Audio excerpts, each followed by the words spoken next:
again, first I'm going to share a little bit about some of the work that we've been up to here at Glacier-Two Medicine Alliance over the last year, and some exciting things we have coming down the pike over the next couple months and years. And also following that, Joey Running Crane will be here to provide some live music. So I encourage you to leave your Zoom on and join me for a few more minutes here about the state of the Badger, and then can enjoy Joey's music. At the same time, don't forget to check out our wonderful, wonderful auction. So what I'd like to do here tonight is I got some thank yous that I gotta share here. And so I'm going to, hold on, bear with me, go to my share screen feature.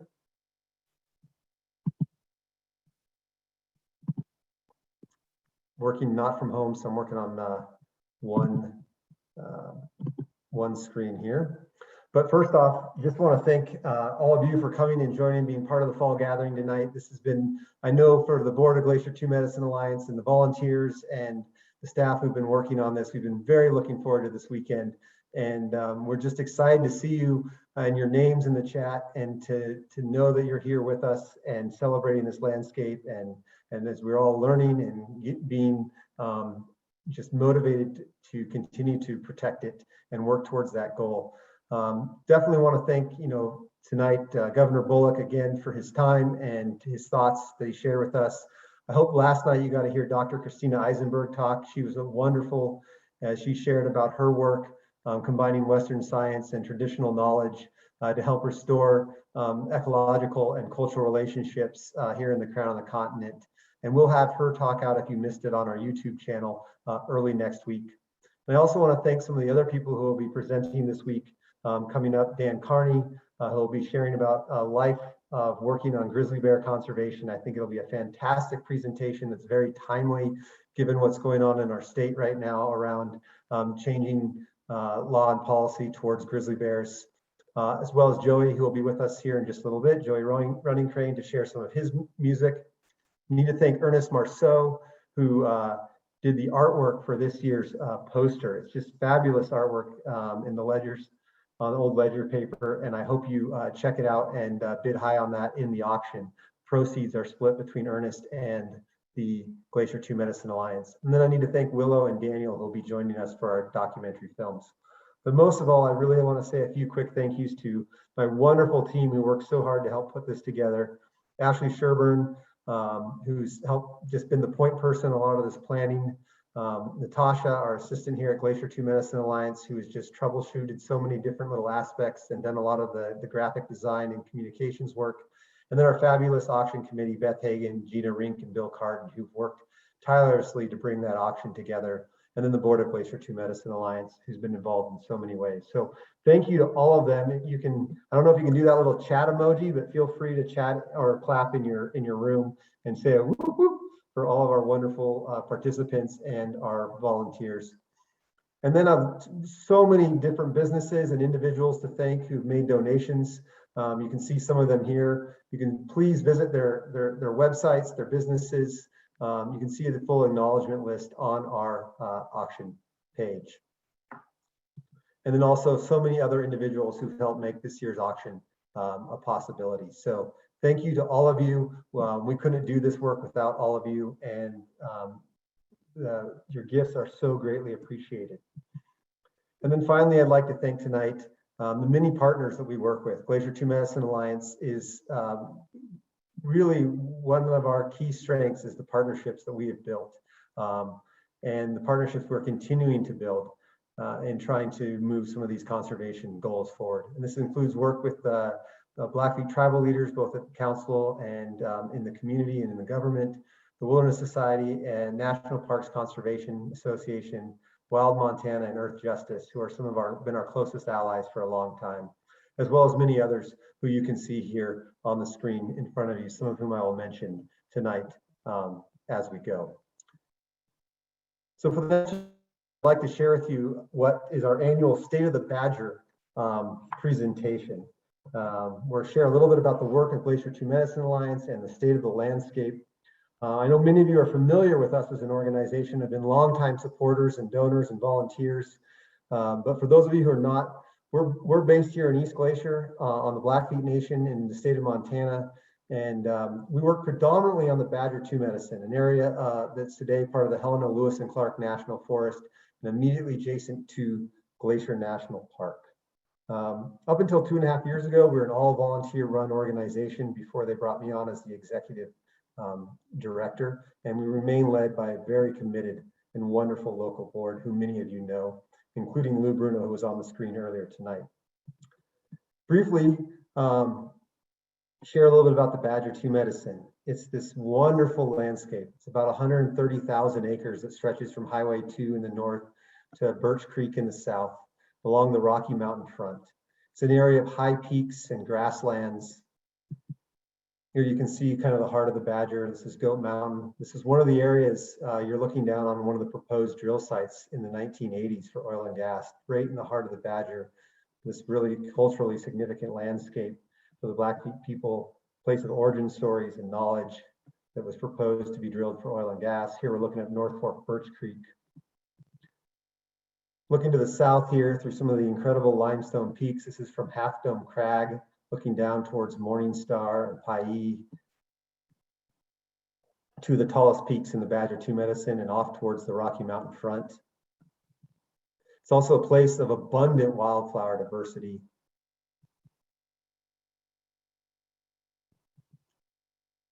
Like I said, part of what makes the Badger-Two medicine such a special and important landscape is these, its incredibly low rolling habitat provides outstanding, particularly spring range and as well as winter range for ungulates, but spring range for grizzly bears.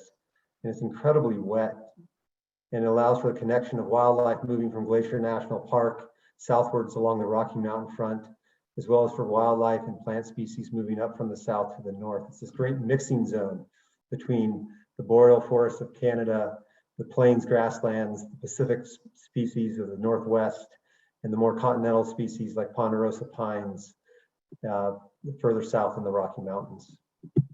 It's named for its two creeks, South Fork Two Medicine and Badger Creek, shown here. And yes, it has outstanding wildlife, including one of the greatest strongholds of native West Slope cutthroat trout that you can find east of the Continental Divide still.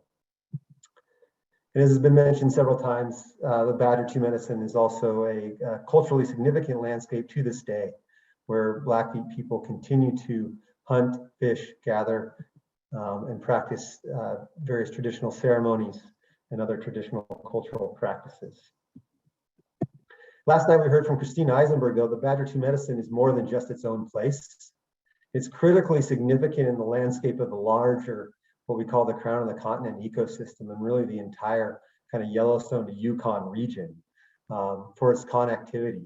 You can see here on this map how it sits in a really critical space right along the Rocky Mountain front, about 28 miles from Birch Creek to Glacier Park, a space that mountain goats and bighorn sheep and elk and moose, grizzly bears and wolves move through, and that is vitally important for maintaining these strongholds of these populations. And it's a place that has all of its native species, except for one that was here at the time of Lewis and Clark, and that is bison. And the efforts to, oh, sorry, I just got ahead of myself. This is a slide looking north into Glacier National Park. This is a slide looking south into the Rocky Mountain front, showing the connectivity. And then here's bison, part of the AMI initiative, the effort of restoring bison to this region somewhere on suitable public lands or tribal lands is part of an effort of restoring cultural practices and cultural connections and using traditional knowledge as part of the management of this area that Christina talked about last night. And part of our work at Glacier-Two Medicine Alliance has always been about preserving both the ecological characters, but helping to promote the landscape conditions that allow for the cultural restoration to happen. And for all of us, whether we're Blackfeet or non-Blackfeet, newcomers like myself, to help maintain thriving human communities and wild communities on this landscape. And so that's the work that we've been involved in. It's the work that we are involved in, and it's the work that we're going to continue to be involved in. And so I'd open tonight by saying that the state of the Badger is in a place of healing. It's healing from years of motorized use. It's healing from the threats of oil and gas leases. But it's a landscape whose future and protection is not yet secure. So over the last year, we've been working on a number of things. First off is we're eliminating the last oil and gas leases in the Badger-Two Medicine. This is a map from about 12 years ago. The whole area was originally leased in the 1980s. There's about 47 leases. And from 2006 to about 2016, we were able to get rid of most of the leases. And when I say we, it was not just Glacier-Two Medicine Alliance, but many of the partners like the Wilderness Society and the Tribe and Earth Justice and Wild Montana and National Parks Conservation Association that we all work so closely with on this. And right now there's only one lease left, and that's the Solenex lease. And you can see it here, and you can hike to it tomorrow. Lou Bruno is going to lead a hike there to the Hall Creek drill site. And that lease was actually canceled in 2016, and that cancellation was upheld by the circuit court last year. And we had a huge celebration virtually because of COVID, but when that happened. But unfortunately, it was a narrow victory, and we've been back in court as there's parts of the lawsuit that was filed by the company that were not ruled on. And so we're back in the district court to try to settle those further unanswered legal questions over the government's decision to cancel that lease. So Glacier-Two Medicine Alliance remains committed, as do our partners, to seeing that legal process through or finding a different off-ramp to get rid of that lease permanently. But it's a big milestone. From 47, we're down to just one last contested lease. This year, another big project that we've been working on for a number of years is nearly complete, and that's the revision of the Helena and Lewis and Clark National Forest Plan. National forests have to undergo planning about every 25 years, and 20 to 25 years. And this is a really critical process because it really sets the direction for how forests manage different sections of their lands.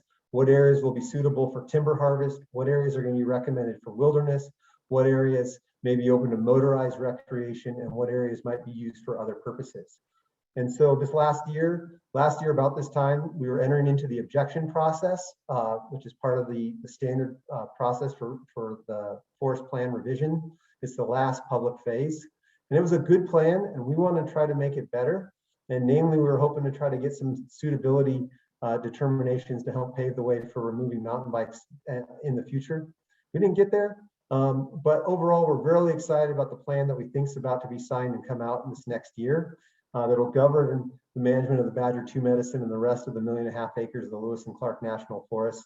It's really one of the most progressive kind of land management plans in terms of areas of national forest that aren't protected nor recommended as wilderness, in terms of protecting both its wildland and its cultural values and improving consultation provisions with the tribal governments. We're pretty proud of the work of what we were able to accomplish, and we're excited to actually see what the final plan looks like.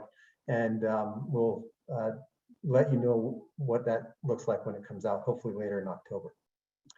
And because plans are not permanent, we've long advocated here at Glacier-Two Medicine Alliance for the need for some sort of permanent protection. Those forest plans could be redone and gone in a different direction in 15 years, 20 years time, and areas that are now being taken off the map for timber production, for example, could be put back on the map. And last year, about this time, we're celebrating the introduction of the Badger-Two Medicine Protection Act by Senator Tester. This was a huge milestone in the effort to try to bring people together around a common vision for this landscape, for protecting cultural and ecological resources. And it was something definitely to be celebrated, as it's been a long time since we've been able to bring people this close. Although the act didn't gain traction, we learned a lot of important things through that process, and there's a lot of important conversations still to be had, both within the tribe, with landowners, and with other interests in this landscape. And we always knew that this wasn't going to be a sprint, but a marathon, and so we continue to work towards this long-term goal to continue to have those conversations. And just like our partners, we remain committed to finding a unique solution for this landscape that honors Blackfeet treaty rights, sovereignty and cultural relations to the land, public access, protects wildlife, and helps ensure that a solution that works for everybody who cherishes this place. And one thing that we learned out of that is that we really have a need for more grassroots organizing. And so I'm excited to share with you later in a few minutes that we're going to be taking a significant step here in Glacier-Two Medicine Alliance in the coming months to bring on a community organizer who can help with that effort. And I'll tell you how you can help support that in a couple minutes. Until that day, though, that we get permanent protection, Glacier-Two Medicine Alliance remains committed to being the eyes and the ears that are helping to defend the wildland integrity of the Badger-Two medicine. This winter, for example, we continue to monitor for illegal snowmobile use, and we're currently engaged with partners with Winter Wildlands to help improve monitoring, not just here, but throughout the region, as we continue to see further trespass into wilderness areas and other closed areas by motorized use, particularly in the wintertime, but also the summertime. Also, because this land is not an island, Glacier-Two Medicine Alliance is sometimes engaged in various forest and national park and fish and wildlife management processes outside the Badger-Two Medicine to help protect the integrity of this larger landscape. And one of the things we got involved in this year was helping to oppose the building of rental cabins right near the Bob Marshall Wilderness, which would have helped facilitate further motorized trespass into that wilderness area in the wintertime. And we were grateful to support the work of Wild Montana and the Swan View Coalition and the National Park Conservation Association in helping to defeat this poorly thought out cabin proposal.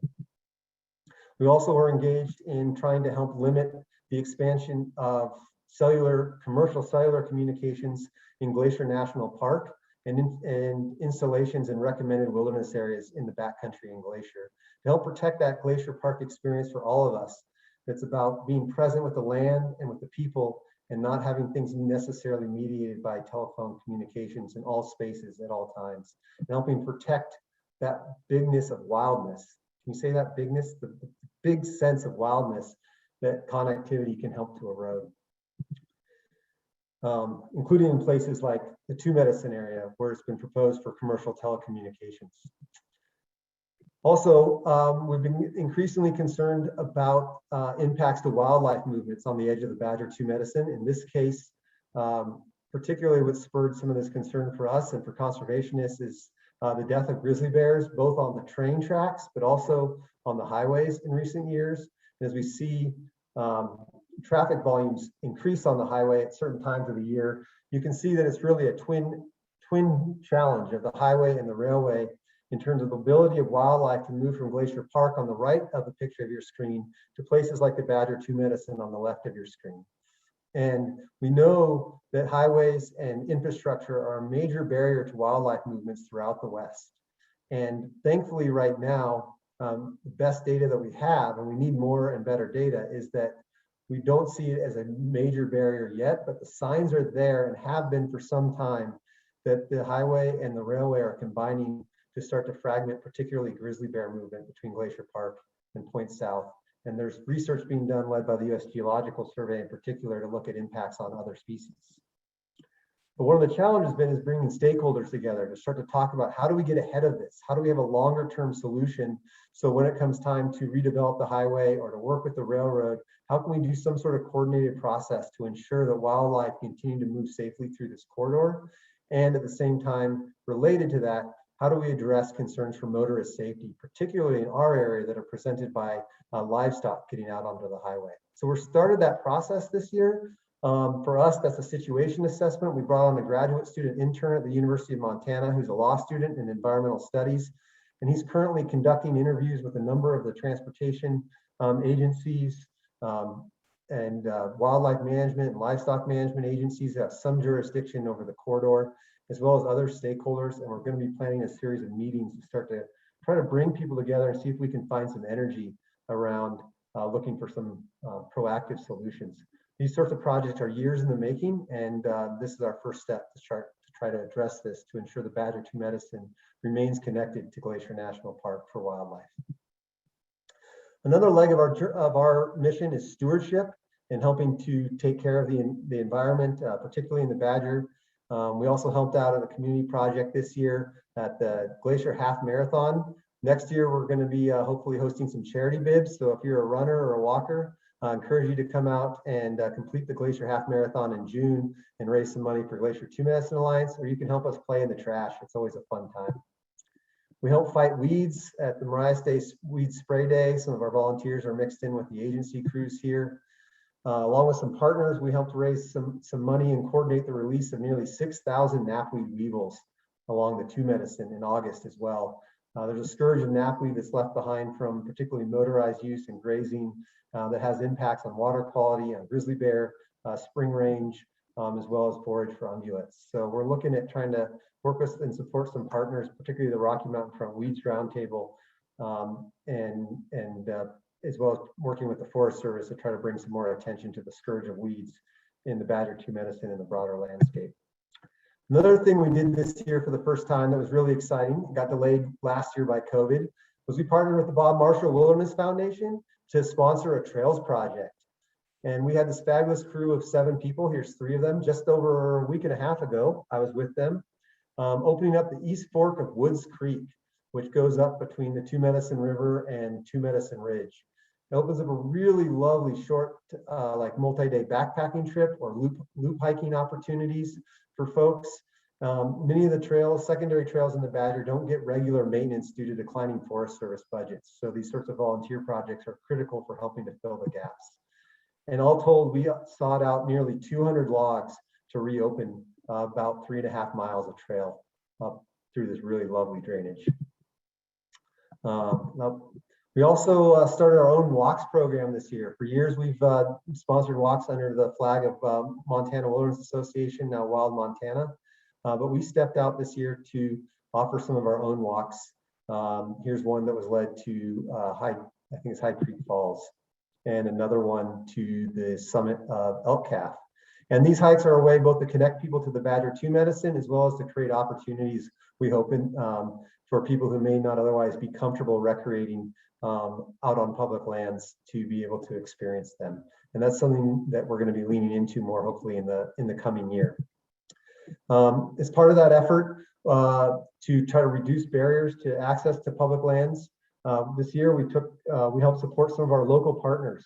In this case, the Buckhunty Lodge Health Institute, in their effort to open up some cross-country skiing opportunities for Blackfeet and community residents. And we also supported a camp that was organized by former council member Terry Tatsey, called Lands and All Living Things, to help connect Blackfeet youth in particular, but also members of the community to some of the longstanding traditions that particularly the community around Heart Butte, but also the larger Blackfeet community have in terms of their connections to the Badger-Two medicine, to horsemanship, to hunting, and to gather and share cultural stories and the importance of this landscape. So it was real special to be part of that camp with Terry. Okay, looking ahead, a couple things now. Before we do, I'm going to say one more thing, sorry about that, is none of this work that we've done would be possible without your support. And so I want to thank everyone who's donated this year, whether that's money or time or words of encouragement or shared about our work with others. It all makes a difference. So thank you for helping to be a part of this effort and a part of these efforts, because without you, we can't do any of this work. And just as Governor Bullock challenged us today, we're committed to continuing to do this work to ensure that these lands remain this incredibly culturally and ecologically rich place that they are today for future generations.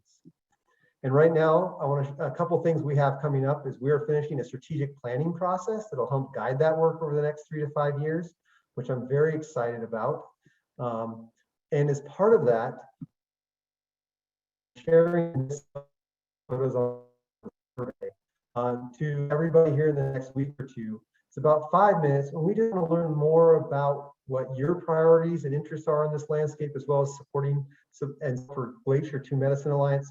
So if you could take some time when you receive that in your inbox to respond to it, that would help us out a lot as we help plan how we can be the most effective organization to achieve these goals over the next 3 to 5 years. And then the big announcement. We just last week got word that we were selected to receive a Weiss Fellowship. This is a fabulous opportunity for an organization like ourselves. The Weiss Foundation sponsors a fellowship program for young, early career conservationists, people coming out of college or early in their careers. And it's an opportunity for them to receive mentoring and training, as well as real career experience. And so we've been selected as one of the host sites for a fellowship for the next 2 years.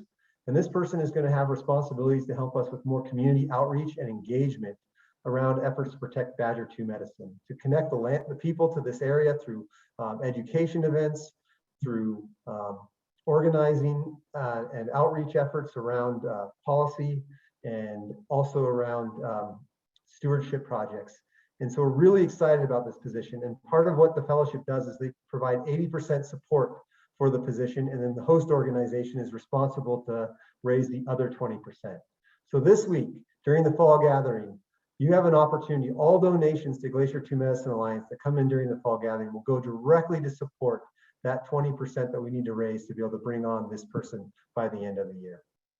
So we're very excited. We hope you'll join us in helping to grow the capacity we need to help bring these vision into reality of a permanently protected Badger-2 medicine sooner rather than later. Then I want to finish with one story tonight, and I'll keep it brief, but just about captures kind of the wildness and the magic of the landscape. And then also as an invitation for a way that you might be able to experience this if you're thinking, how might I get out into the Badger-2 medicine in the next year? Every year, Frank Vitale, who's in the back, with support from Roy Jacobs, offers a wonderful pack trip into the Badger-2 medicine as part of our fall gathering auction. And Frank will pack, well, actually his mules will carry in your equipment and food into a drop camp where you can stay for 5 days, and then he'll pack you back out.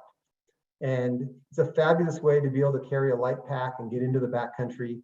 We went with Renee's father. My wife's father was the winner last year. And so I got to have this experience firsthand, and it allowed us to bring family who would not otherwise be able to have this experience to see the Badger-2 medicine and to share time together out in the space. It was pretty incredible. One night camp not too far from where this picture was taken. For the third night in a row, we were able to hear a pack of wolves. And I'd heard them the year before, and I knew this pack existed. It's uncollared, and I was hoping we might be able to hear them again this year. So that's part of why we selected this camp. And we're sitting there on the third night, and her dad was playing his wooden flute. And all of a sudden, the wolves started to howl. And you could hear the young wolves at higher pitches, and you could hear the older wolves at lower pitches, and we all got really quiet and listened. And then they stopped. And my father-in-law started to play his flute again, and pretty soon the wolves started back into howling. And again, if he played more low tones, you could hear more of the older wolves, and if you played more high tones, you could hear more of the higher wolves, and we'd sit and listen. And then when they'd stop, he'd start playing again. This went on for nearly 20 minutes. It was this amazing interaction between wild animals and humans here in this landscape. And I think it's, all this may happen in other places. It speaks in some ways to the incredible wildness and the incredible power of this landscape that people have experienced in different ways for generations. And it's one of the reasons why we feel it's so important to keep this place wild, is so that people can continue to have those sorts of experiences. And none other than Roy Jacobs, who many of you know, who's been tromping around these mountains for decades, leading trips in Africa and Alaska. He got up in the morning after that experience. He wandered into camp. He'd been laying in his tent the night before, and he said, "That is the coolest single thing I have ever experienced in nature." And the times I've gotten to spend in the Badger-2 medicine with different people, I've heard that time and time again.